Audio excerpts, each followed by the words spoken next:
I need to be honest right from the start. I should have walked away months ago.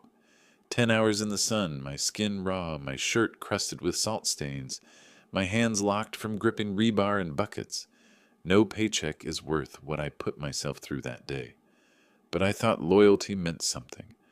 I thought finishing this project in the heat would prove I belonged. And then I walked into the office, and what I heard made my stomach turn. The door clicked behind me, muffling the roar of generators outside. My boots left a trail of dust across the polished floor. I was too drained to care, too dazed from the oven-like air to even think about wiping my face. That's when I caught the sound. Laughter. My boss's voice. Sharp, smug, bouncing off the walls. The speakerphone glowed red on his desk. He wasn't alone. The client was on the line. "Don't worry about him," my boss chuckled. "Once inspection's over, we'll cut the dead weight. I've already got his work uploaded with my name on it. Kid thinks he's saving the project. Truth is, he just saved my bonus." I froze halfway into the room, dripping sweat, my back aching so badly it felt like a knife had been stuck under my ribs. My mind couldn't process it at first. I thought maybe I misheard, maybe exhaustion was twisting his words. But then he laughed again, deeper this time, and continued. "HR already drafted the memo. Friday he's out. I'll make it look like insubordination, late reports. Nobody questions it." The client snorted, amused. "Smart. Just make sure you get sign-off first." My chest tightened. The air conditioning inside should have felt like relief.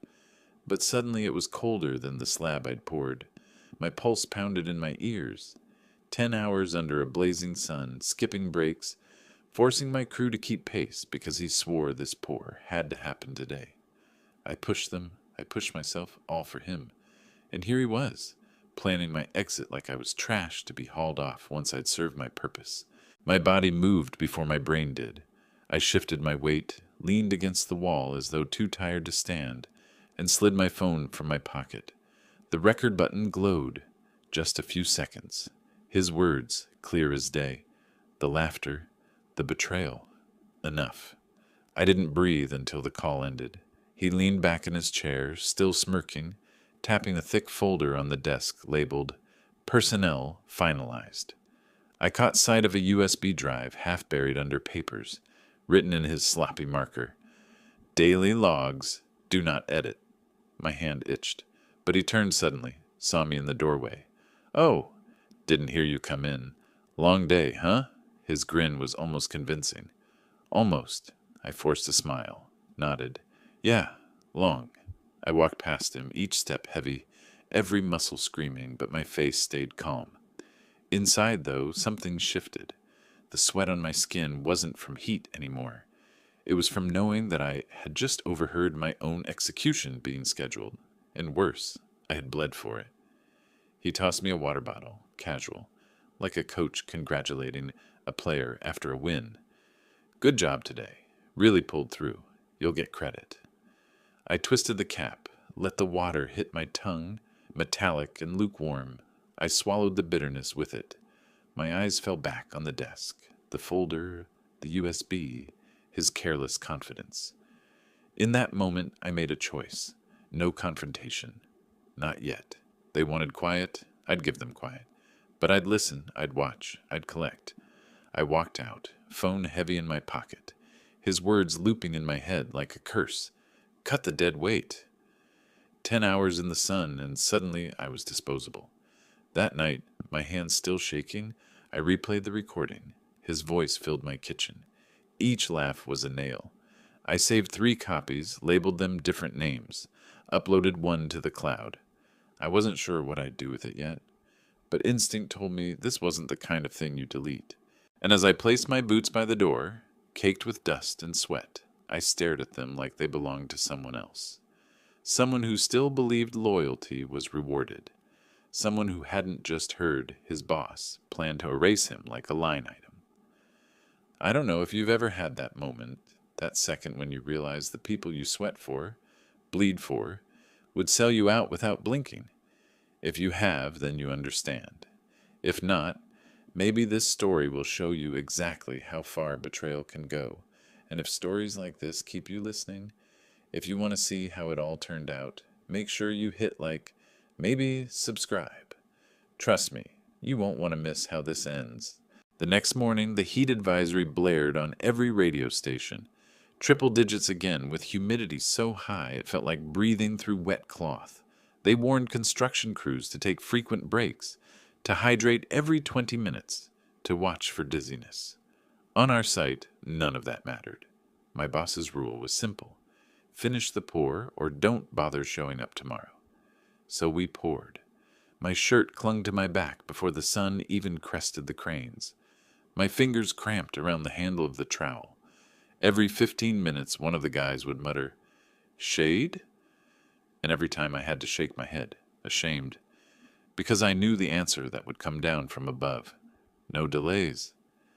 That day burned into my memory like concrete dust in the lungs. You can't cough it out. But after what I'd overheard, my eyes had sharpened. I noticed things differently. The clipboard with voluntary overtime signatures. Some didn't even match the men's handwriting. The timesheets with altered start times, shaving off minutes so it looked like nobody worked past regulation limits. The backdated pre-pour checklist he shoved at me, demanding I initial. Just sign it. Inspector doesn't care. But the inspector would care, and so I signed with my initials crooked, a tiny mark that I could later recognize as mine done under duress, a breadcrumb. I began to keep 2 records, one for him, neat, compliant, exactly what he wanted, and one for me, raw timestamps, weather logs pulled from the National Weather Service, photos of the crew with the day's newspaper folded in the corner of the slab. Proof no one could argue with. My phone became my lifeline. I filmed the thermometer hitting 104 while he barked at us to keep working. I captured video of a laborer wringing sweat from his gloves like a soaked towel. I recorded the sound of him yelling, "Breaks are for quitters," while men's shoulders sagged like wilted plants. Every night, I uploaded everything to a hidden folder, password protected. I didn't know when I'd use it, but I knew better than to think paperwork would save me. HR was already in his pocket. I found that out the hard way. One evening, curiosity dragged me into the shared drive. Buried under HR reports, there was a folder with my name. I shouldn't have clicked. But I did. Inside, memos I'd never seen. Employee failed to follow direct instructions. Employee argumentative on site. Employee consistently late. Lies, stacks of them. Backdated, signed by supervisors who weren't even present those days. I scrolled, numb, as the narrative of my insubordination unfolded line by line, written like a script they'd already rehearsed. My chest tightened, but this time not from heat. It was rage. Still, I didn't delete, didn't confront. Instead, I printed copies at the public library down the street, scanned them into my own drive. More breadcrumbs. The next morning, when I logged into the project folder, something new caught my eye. 2 sets of photos of the slab, one with my boots visible in the corner, timestamped 4:57 p.m., and another identical angle, timestamped 2:15 p.m. The shadows didn't lie. One of them was fake. They were building a parallel history, a version of events where heat advisories didn't exist, where nobody worked past limits, where I wasn't the one holding the project together. That realization hit me harder than the sun ever could. This wasn't sloppy corruption, this was deliberate, calculated erasure. So I adapted. I bought a cheap pocket notebook, old school. Every day I logged times, crew names, weather notes, even the color of the sky when the pour started. Tiny details that no one would think to fake. A bird's nest knocked from a scaffold, a dog barking at the fence, the brand of soda a laborer dropped and cursed over. My crew noticed. One of them, Manny, nudged me during lunch. "Why you writing novels, man?" I shrugged. "Just keeping track." He smirked, shook his head, but didn't push. I knew they wouldn't back me. They needed the work too badly. They'd sign whatever paper was shoved in front of them, and when the time came, they'd testify to whatever they thought kept their paychecks safe. I didn't blame them. But me? I wasn't planning to be a disposable pawn anymore. That night, hunched over my kitchen table, I laid everything out. Screenshots, weather advisories, falsified timesheets, duplicate photos, a puzzle of deceit, and I was the only one fitting the pieces together. And somewhere deep in that pile, there was a truth, sharp enough to cut him down. I just had to find it. I stared at the folder on my laptop, labeled Exit Strategy. For now, it was just a name. But soon it would be more. And as I closed the lid, the words I'd overheard echoed again. Cut the dead weight. Let him think I was dead weight. Let him think I was too tired, too loyal, too blind. The thing about weight? Drop enough of it, and you'll sink yourself. By the third week of that brutal stretch, the sun stopped feeling like weather and started feeling like a punishment. The heat index hit numbers I'd only ever read about in training manuals, the kind that OSHA writes whole case studies around. And still, my boss barked the same line every morning. Deadlines don't care about the weather. I remember the moment everything snapped. We were tying rebar on the south slab, the steel shimmering like a stovetop, when Manny, one of the strongest guys on the crew, dropped his pliers and staggered sideways. At first I thought he'd tripped. Then I saw his eyes roll, his knees buckle. He hit the ground hard. "Water! Get him water!" I shouted, already kneeling beside him. His skin was chalky, his pulse thready. Classic heat cramps edging into heat exhaustion. I grabbed the canteen from my belt, poured some into his mouth, some over his neck. But my boss just yelled from the shade of the trailer, "Don't baby him. He's fine. Get him up. We're losing time." My fists clenched so tight the knuckles cracked. I wanted to scream back, to tell him this was exactly how men ended up in the ER, or worse. But I didn't. Not yet. Instead, I waved two guys over. We hauled Manny into the sliver of shade by the scaffold, and kept dripping water over him until his breathing steadied. I filmed the whole thing. My phone trembled in my hand, sweat dripping onto the lens, but I caught every second. Manny collapsing, the shouts, the boss dismissing it. Another breadcrumb, but heavier this time. A breadcrumb that could save lives. That night, I couldn't sleep. The fan in my apartment just pushed hot air around, and the image of Manny's blank eyes kept replaying. I opened my laptop and pulled up the OSHA guidelines. Heat stress protocols, work rest cycles, shade requirements, water frequency. We were in violation of nearly every single line, and I realized something. This wasn't just betrayal anymore. This was criminal negligence. The next morning, I made a choice. On my break, I drove 2 blocks past the site to a diner where the city inspector usually grabbed his coffee. I'd seen him there before, clipboard tucked under one arm, tie loosened, the kind of guy who looked perpetually tired of excuses. When he walked in, I felt my heart thud like I'd been caught doing something wrong. But I forced myself up, coffee in hand. "Excuse me, sir. Can I ask you a technical question?" He gave me a wary look, then nodded slowly. "Go ahead." I didn't rant, didn't accuse. I kept my voice low, steady. I described a hypothetical pour in high heat, without shade breaks, with falsified pre-checklists. I asked what an inspector might want to see in that case. His eyes narrowed. "Depends. Got documentation?" "Some." "Bring it. To me, not to your boss. And make sure it's clean. No edits, no commentary, just facts." My throat tightened. He wasn't brushing me off. He was giving me a door to walk through. I nodded. "Understood." He slid a napkin across the counter with his card scribbled on it. "Formal reviews coming up. If there's something I should see, now's the time." I tucked it into my pocket like it was a lifeline, because it was.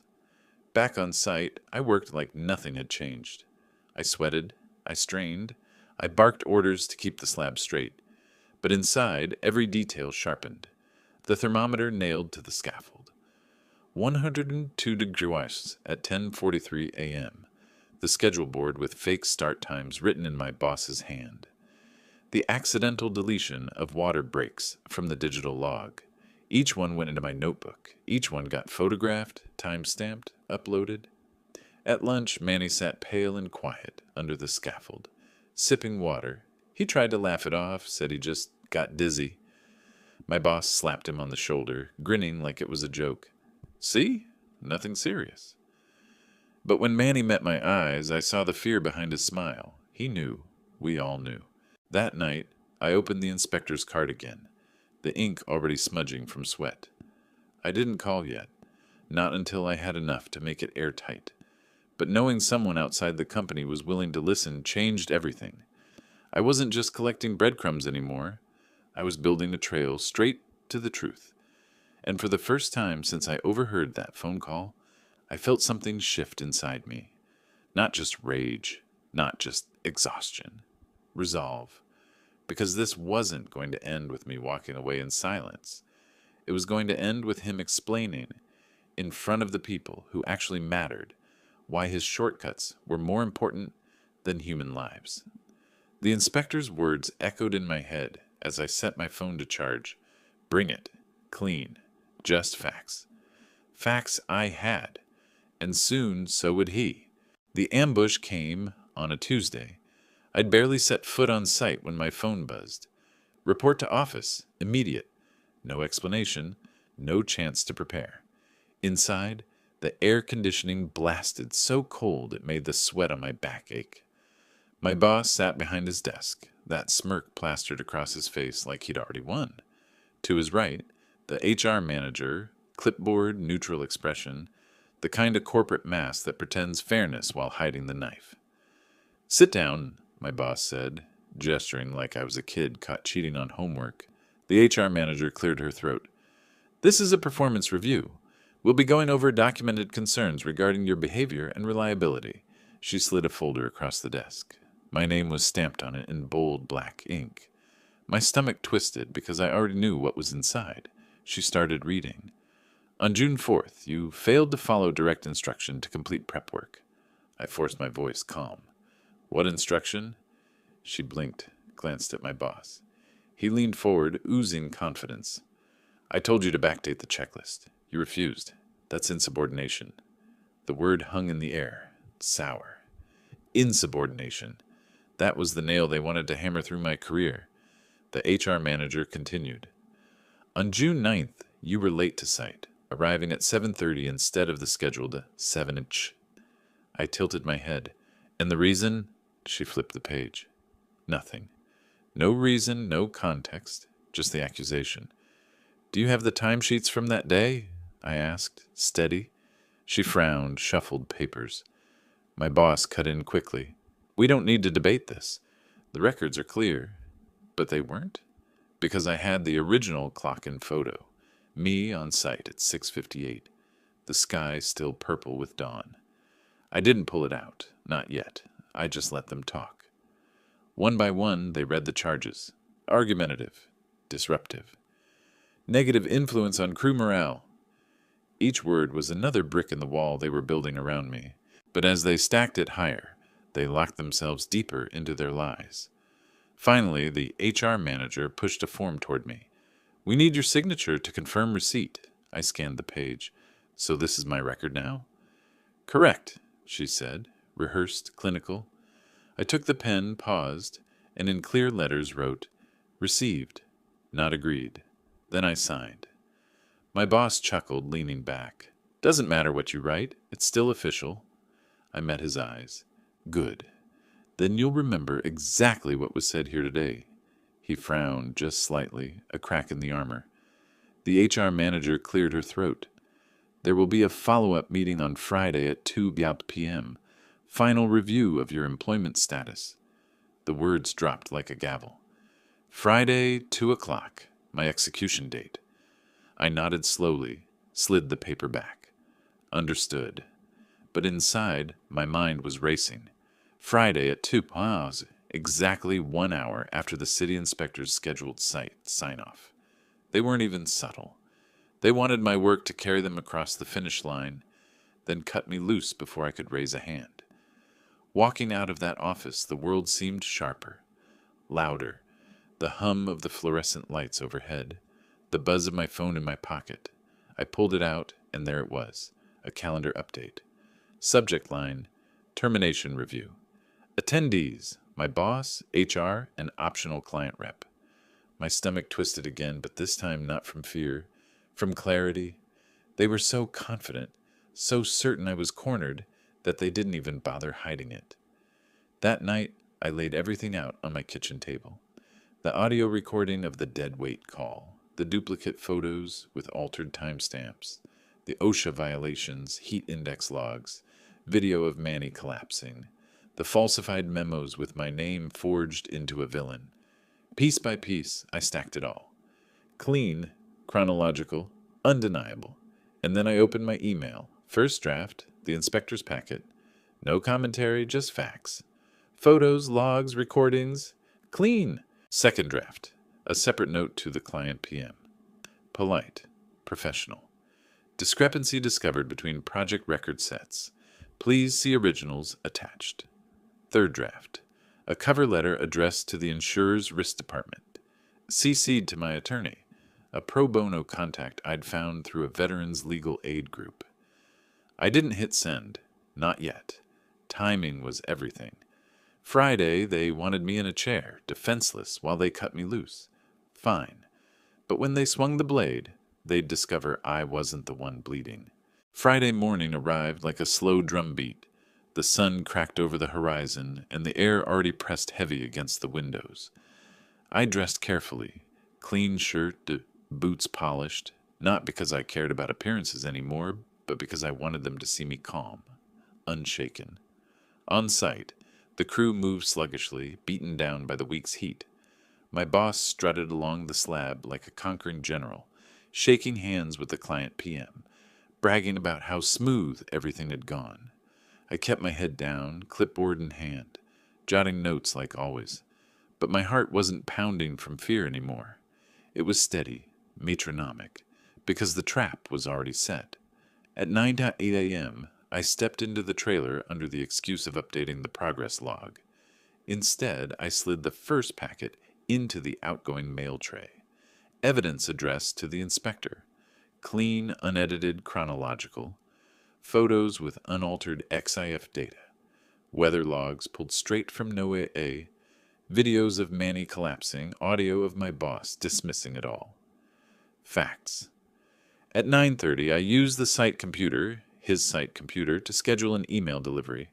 A polite note to the client PM. For accuracy, please review the attached originals.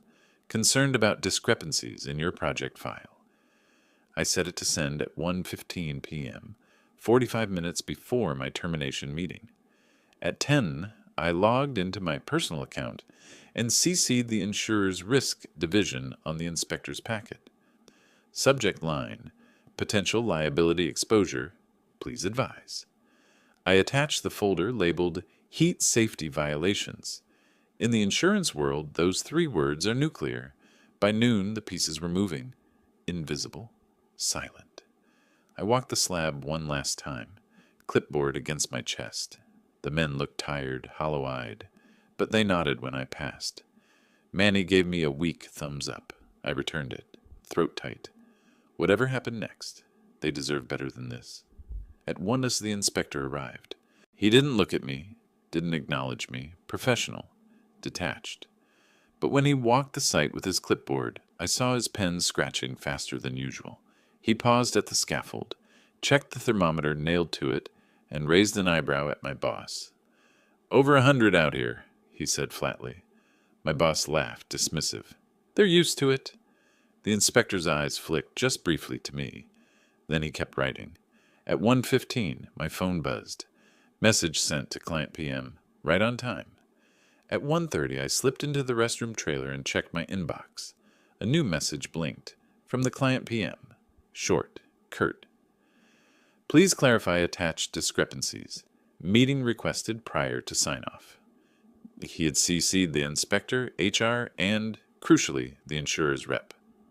I leaned against the sink, exhaling. The dominoes were tipping. At 2 sharp, I walked into the office for my scheduled execution. The boss sat there, smirk wider than ever, HR manager poised with her clipboard. "Let's keep this quick," he said. But before a single word could be spoken, another chime echoed from his computer. A meeting invite popped on the screen. Subject: Pre-sign-off, huddle, mandatory. Attendees: Inspector, Client PM, Insurer Risk Officer. My boss frowned, clicking. What the hell is this? The HR manager leaned over, confused. Looks like they want to review documentation. I kept my expression neutral, but inside, adrenaline surged. This was it, he grumbled, hitting accept. Minutes later, the small office filled with bodies. Inspector with his clipboard, the client PM looking tight-lipped, the insurer's rep with a tablet already open. Let's start, the client PM said briskly. We've received conflicting documentation regarding pour dates, worker safety, and pre-inspection logs. We need clarity before we sign off payment. My boss forced a laugh. Conflicting? Must be a mistake. Everything's in order. The inspector flipped a page. Then explain why your pre-pour checklist is time-stamped 2 days earlier than the actual pour, or why the photo metadata doesn't match the shadows in the picture. The insurer's rep didn't even look up. We've also noted multiple references to denied water breaks during heat advisories. That's a major liability concern. My boss shifted in his seat, sweat beading at his temple. This is ridiculous. These men exaggerate. They complain. I cleared my throat gently. All eyes turned to me. My boss glared daggers, but I met his stare evenly. I have the originals, I said quietly. Unaltered, with timestamps, weather logs, and video. The inspector nodded. Good. Please share. I slid the USB drive across the table, the one labeled Do Not Edit, that I'd copied the night I overheard him. I placed my own alongside it. Compare them, I said. You'll see the difference. The room went still. The client PM leaned forward, jaw tight. The insurer's rep typed furiously on his tablet.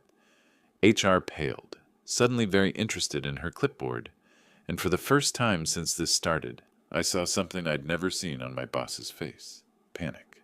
The silence in that office was heavier than the heat outside. The inspector slotted my USB into his laptop, clicked a few times, and projected the files onto the wall monitor. First photo, the slab, shadows long and sharp. Timestamp reading 4:57 p.m. You could see my boots at the corner of the frame, dirt-stained, soaked with sweat. Second photo, same angle, timestamp 2:15 p.m. Shadows pointing the wrong direction, metadata flagged. Forgery plain as day. The inspector looked up, expression flat. Care to explain, Mr. Harris? My boss sputtered. Must be a technical glitch. Cameras mix up sometimes. The insurer's rep cut in. Metadata doesn't lie. Neither do no AA logs. Heat index that day was 106.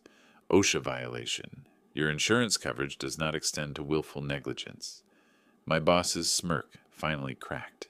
He turned red, mouth opening and closing without words. The client PM folded his hands on the table. I want clarity now. Were workers denied breaks under heat advisories? I kept my voice calm. Yes, I have video. One man collapsed. Management called it drama. The inspector hit play. The screen filled with Manny, crumpling to the ground, my voice shouting for water, and then, crystal clear, my boss's voice booming, Don't baby him, he's fine, get him up. The room went dead still. The HR manager shifted in her chair. This wasn't in our records. I turned to her steady. That's because your records were doctored. I've got copies of my personnel file, complete with false memos about insubordination and tardiness, all signed off without my knowledge. The inspector set his pen down, decisive. Effective immediately, I'm suspending site authority. No sign-off today. This project's going under review. The insurer's rep tapped his tablet. And we're freezing coverage. Liability exposure this high requires escalation. Expect contact from our legal division. My boss shot out of his chair, face mottled. You can't do this. This project's mine. This kid, he's making things up. He's bitter. Sit down, the client PM snapped, voice sharp enough to cut steel. For the first time, his mask slipped. He wasn't amused anymore. He was furious. You've compromised my project, my reputation, and my budget. Do you understand the position you've put us in? The room spun around my boss. He sank back into his chair, sweat dripping down his temple, his hands trembling. For once, he had no script, no smirk, just silence. The HR manager quietly packed her clipboard, eyes down. She didn't defend him. She didn't defend the company. She just left. The inspector closed his laptop. We'll be in touch. He gave me a single nod, subtle but heavy with meaning. When the meeting ended, the client PM lingered. He looked at me across the table, measured, thoughtful. You kept the project alive, he said finally, and you kept the records clean. That's rare. I didn't answer. I was too drained, too wary of another trap. But then he slid his card across the table. We need someone to oversee rework. Independent. Owner's representative. Double your current pay. Full authority on safety compliance. Interested? For a second, all I could do was stare. My boss sat inches away, pale and speechless, forced to watch as the man he tried to erase was offered his seat at the table. I picked up the card, slipped it into my pocket. We'll talk, I said, my voice steady, controlled. The PM nodded. Monday, 9 a.m., my office. And just like that, the meeting ended. I walked out of that trailer into the blistering sun, but the heat felt different now. Lighter, like the weight had shifted off my shoulders and landed squarely where it belonged. The next morning, the crew gathered at the slab, waiting for direction, but the trailer stayed locked, blinds drawn. My boss never showed. Word spread fast. License review. Contract frozen. Payment withheld. And me? I stood there watching the men sip water under hastily erected shade canopies, paid for by the client overnight. Real breaks, real protocols, finally in place. By Monday, I was in a new office, reviewing logs with authority to enforce every rule I'd been forced to break. Manny stopped by with a grin, shaking his head. Guess you weren't dead weight after all. I smiled, faint, but it didn't reach my eyes. Because it wasn't about proving him wrong anymore. It was about proving that no one, no matter how smug, gets to gamble with other people's bodies for a bonus. And as I looked out the window at the crew setting up shade before the first pour of the day, I felt the smallest flicker of peace. Not because I'd won, but because this time the work and the people would finally come first. The end. Your full 6-part story is now complete. Confessional hook, betrayal overheard, preparation, falsified records uncovered, safety crisis, Inspector Ally introduced, ambush meeting, countdown determination, execution of plan, dominoes falling, karma and justice delivered, narrator vindicated.